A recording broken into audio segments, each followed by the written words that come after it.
अखेर शिवसेना भाजपची युती झाली आणि शिवसेनेच्या ठाण्यामध्ये अच्छेदी येण्याची शक्यता आहे। ठाणे लोकसभा निवडणुकीत शिवसेनेचा प्रतिस्पर्धी मानल्या जाणाऱ्या राष्ट्रवादी काँग्रेसची अवस्था कोणी उमेदवार देता का अशी झालेली आहे। ठाणे लोकसभा निवडणुकीबद्दल एक स्पेशल रिपोर्ट बघूयात।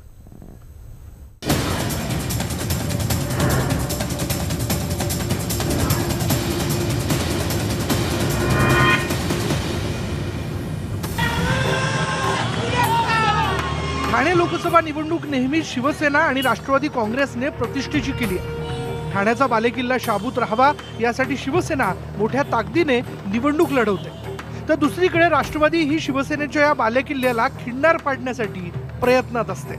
मात्र आता चित्र बदललंय। ठाणे लोकसभा मतदारसंघात 3 महापालिका येतात। या तिन्ही महापालिकेवर राजकीय पक्षांची काय अवस्था आहे ते जाणून घेऊयात। मीरा भाईंदर महापालिका पहिल्या क्रमांकावर इथे भाजप आहे, तर दुसऱ्या क्रमांकावर शिवसेना, तर तिसऱ्या क्रमांकावरती आहे राष्ट्रवादी काँग्रेस। या महापालिकेत राष्ट्रवादी काँग्रेसचे फक्त 4 नगरसेवक आहेत। राष्ट्रवादीच्या गिल्बर्ट मेंडोसांचीही यावेळी साथ नाहीये। ठाणे महापालिका ठाण्यात शिवसेना, भाजप आणि तिसऱ्या क्रमांकावर राष्ट्रवादी काँग्रेस आहे। ठाण्यात फक्त राष्ट्रवादीचे 8 नगरसेवक आहेत। काँग्रेसचा अवघा 1 उमेदवार आहे, तर शिवसेनेचे 50 तर भाजपचे 21 नगरसेवक आहेत।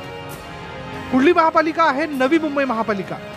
या महापालिकेत 52 राष्ट्रवादी काँग्रेसचे नगरसेवक आहेत, तर 38 शिवसेनेचे नगरसेवक आहेत। 6 भाजपचे, तर राष्ट्रवादीचे नगरसेवक पक्षावरतीच नाराज आहेत। कोणाच्या जीवावर निवडणूक लढवायची या चिंतेत सध्या राष्ट्रवादी काँग्रेस आहे। शिवसेना भाजपाची युती घोषित झाल्यानंतर हेच उमेदवार आता जोमाने कामाला लागले, तर दुसरीकडे काँग्रेस आणि राष्ट्रवादी काँग्रेसची आघाडी जाहीर होऊन देखील ठाणे जिल्ह्यातला एकही नेता लोकसभेच्या निवडणुकीच्या रिंगणात उतरण्यास तयार नाहीये।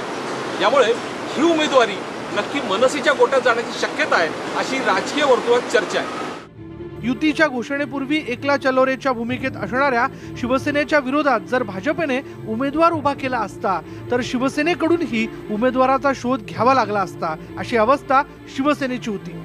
मात्र आता काय, युती झाली आहे, मग काय आपणच गड राखणार या भूमिकेत शिवसेना आली आहे। परिस्थिती अशी राहील। आता आमचं सिटिंग शिवसेनेचा आमचा खासदार राजेंद्र साहेब आणि सिटिंग तेच आहे, त्याच्यामुळे तर प्रश्न येणार नाही आम्हाला। आणि संजय गायकवाड उभं राहिला तर त्यांना तिथे समजेलच।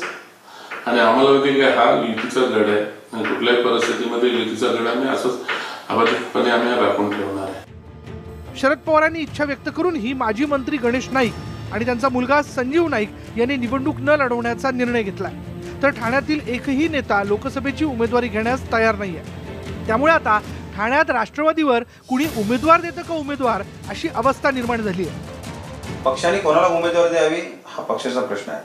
अजूनही उमेदवार पक्का झाल्याने गोष्ट खरी आहे। मला वाटतं योग्य वेळी निर्णय घेतील, योग्य वेळी उमेदवार देतील आणि ज्यावेळेस उमेदवार देतील त्यावेळेस तुम्हालाही कळेल, आम्हालाही कळेल आणि त्याच्या मागे प्रचाराला संपूर्ण आमची राष्ट्रवादी काँग्रेसची आघाडी त्याच्या पाठीमागे उभे राहील। आता ठाणे लोकसभा निवडणुकीत राजकीय आत्महत्या कोण स्वतःहून करून घेतोय याची चर्चा राजकीय वर्तुळात आहे। हो, पण जर गणेश नाईक या निवडणुकीच्या रिंगणात उतरले तर मात्र निवडणूक रंगतदार होईल। विनय म्हात्रे, न्यूज 18 लोकमत, नवी मुंबई।